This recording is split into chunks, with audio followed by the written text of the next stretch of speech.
स्वागत आपका। आप मुझे बताइए कि अभी तो हम लोग ओपीएस और एनपीएस के बीच का निहितार्थ निकाल रहे थे। अभी सरकार यूपीएस लेके आई, यूनिफाइड पेंशन स्कीम। इसको लेकर किस तरह का रिस्पांस राज्य सरकार के कर्मचारियों का है, और क्या आपको लगता है कि ये एक बहुत ही हाइब्रिड बेनिफिशियरी स्कीम लाई है गवर्नमेंट, या फिर फिलहाल अभी एनपीएस को घुमाने के लिए यूपीएस लाया गया? देखिए, जो लोग पुरानी पेंशन चाह रहे थे 2004 के बाद वाली जो स्थिति थी पहले वाली, तो वो इससे संतुष्ट तो नहीं होंगे। और आज करीब 20 साल हो गया है पुरानी पेंशन को बंद हुए, और इस 20 साल में करीब इस देश में लगभग 90 लाख से 1 करोड़ के बीच में लोग सरकारी नौकरी में हैं। केंद्र और राज्य सरकार को मिला दिया जाए तो इस देश की आबादी 140 करोड़ है और 1 करोड़ आदमी नौकरी कर रहा है सरकारी। तो आप सोचिए कि बाकी लोग जिंदगी कैसे जी रहे हैं। प्राइवेट नौकरी, खेती किसानी, व्यापार, मेहनत मजदूरी। बाकी इस देश में 139 करोड़ लोगों के पास यही तो रास्ता है। अब ये 90 से 1 करोड़ के बीच के जो लोग हैं, इनकी पेंशन को लेकर ये मुद्दा इस देश में छाया हुआ है। अगर पुरानी पेंशन बहाल करना होता तो 20 साल में कई सरकारें आई और गईं, वो कर देती, लेकिन शायद अब पुरानी पेंशन बहाल करना इतना आसान नहीं है, जबकि कर्मचारियों की संख्या लगातार घट रही है। अगर सरकार चाहे तो इस देश में 80 करोड़ से ज़्यादा लोगों को जो मुफ्त राशन दे सकती है, वो 1 करोड़ लोगों को पुरानी पेंशन नहीं दे सकती। वो दे सकती है, लेकिन जेके पेट भरा है, जो बड़े बड़े आईएएस अफसर हैं, बड़े बड़े सलाहकार हैं सरकारों में, जो एसी में बैठकर ये सब योजनाओं पे डिस्कशन करते हैं, वो सिर्फ अपनी आय और अपनी चीज़ों का ध्यान रखते हैं। दूसरों का दर्द दुख उनको कम दिखाई पड़ता है, और यही वजह है कि लोग पुरानी पेंशन चिल्ला रहे हैं और ये कह रहे हैं कि अब एनपीएस था, अब यूपीएस आ गया, इस पर बात करो। तो समस्या ये है कि जो चीज मांगी जा रही वो नहीं मिल रही है। अब वैसे हो कि आपका एक्सीडेंट हो जाए किसी का और आप ट्रामा सेंटर लेके जाओ, तो डॉक्टर कहे कि रुको हम स्ट्रेचर के जुगाड़ कर रहे हैं, रुको हम बेड के जुगाड़ कर रहे हैं, अच्छा रुको हम दवाई लिख रहे हैं, अभी दवाई है नहीं। अब मरीज के हाथ पैर टूटा है, अब मरीज कह रहा है जल्दी इलाज करो, हमारा दर्द हो रहा है, दर्द इंजेक्शन दे दो। तो डॉक्टर कह रहा है देखो हमारी लिखा पढ़ी में कोनो कमी तो है नहीं, जब सुविधा रहेगी तो देंगे। तो समस्या इसी बात की है कि दर्द कहाँ है, उसका इलाज नहीं हो रहा है, और इलाज अलग अलग रास्तों से पेश किया जा रहा है कि इस तरह से ले लो, उस तरह से ले लो। ब्रजेश जी, अगर 1 करोड़ लोग भी पेंशन पा रहे हैं, तो उस परिवार में अगर आप 4 आदमी भी जोड़ लो तो 4 करोड़ लोग तो प्रभावित होते हैं।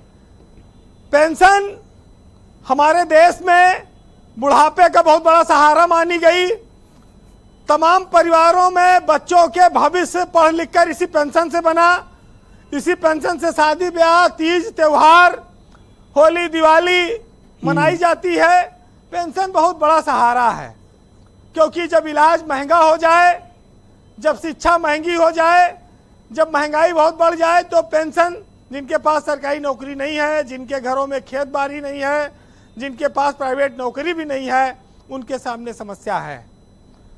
हालांकि जिस तरह से संविदा की नौकरियां शुरू हुई हैं, चल रही हैं, आने वाले वक्त में ये नौकरियों की संख्या और घटेगी और ज़्यादातर प्राइवेट सेक्टर पर चीज़ें निर्भर हो जाएंगी। अब ये कह रहे हैं कि हम न्यूनतम 50% पेंशन, जो 10 साल नौकरी करके नौकरी छोड़ेगा उसको भी 10,000 की न्यूनतम, ये एक गारंटी है पेंशन की जो कही गई है। वैसे ब्रजेश जी, हम लोग जिस देश में रहते हैं वहाँ पर नेताओं को जितनी बार चुनाव जीतते हैं उतनी बार पेंशन मिलती है। प्रकाश सिंह बादल, आपको याद होगा जब वो उनकी डेथ हुई थी, जब बंद हुई उनकी पेंशन, उनको 6 लाख रुपया तक पेंशन मिलती थी। जो 8 बार विधायक है, 4 बार सांसद है, वो उसको पेंशन तो कई लाख में मिलती है, लेकिन सरकारी कर्मचारी के सामने इतने ऑप्शन नहीं है। एमपी उनके लिए एमएलए ओपीएस लागू है अभी।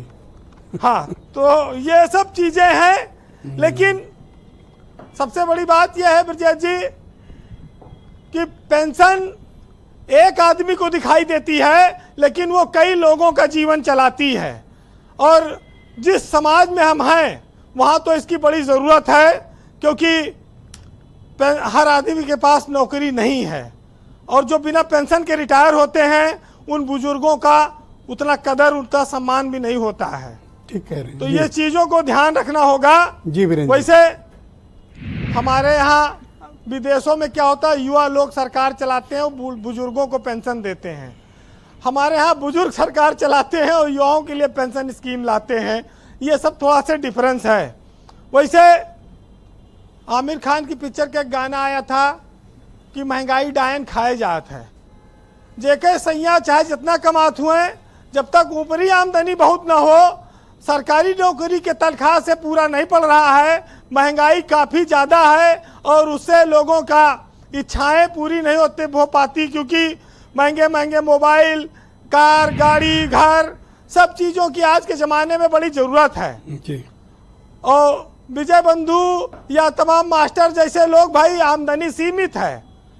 विजय जी, हमारे यहाँ महिलाओं को शॉपिंग की भी बहुत आदत है, और महिलाएं एक सामान खरीदने के लिए 3 बार बाजार जाती हैं।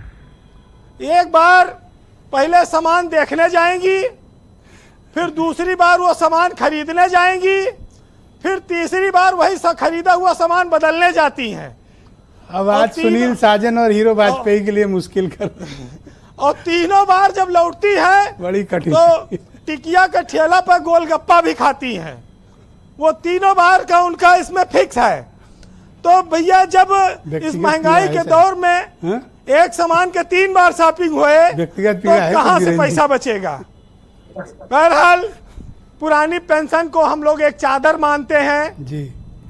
एक परिवार के ऊपर एक ऐसा साया मानते हैं जो बुजुर्ग के रिटायरमेंट के बाद उसके सम्मान को भी जिंदा रखती है और परिवार को भी पेट भरती है, चलाती है। मैं तो सोचता हूँ कि ये 3 बार की शॉपिंग और गोलगप्पे पर एक डिबेट हो, फिर मैं देखूं इनमें से कौन प्रवक्ता आने का साहस जुटाता है।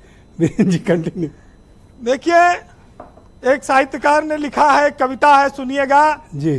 कि पेंशन एक चादर है जो बुढ़ापे के बोझ को ढकती है, पेंशन वो नाव है जो बुढ़ापे के वैतरणी को पार करती है, और पेंशन एक ढाल है जो बुढ़ापे में बच्चों के तानों से बचाती है, और पेंशन एक कल्पतरु है जो आर्थिक युग में सम्मान को दिलाती है, और पेंशन बुढ़ापे में एकमात्र जीवन जीने का सहारा है।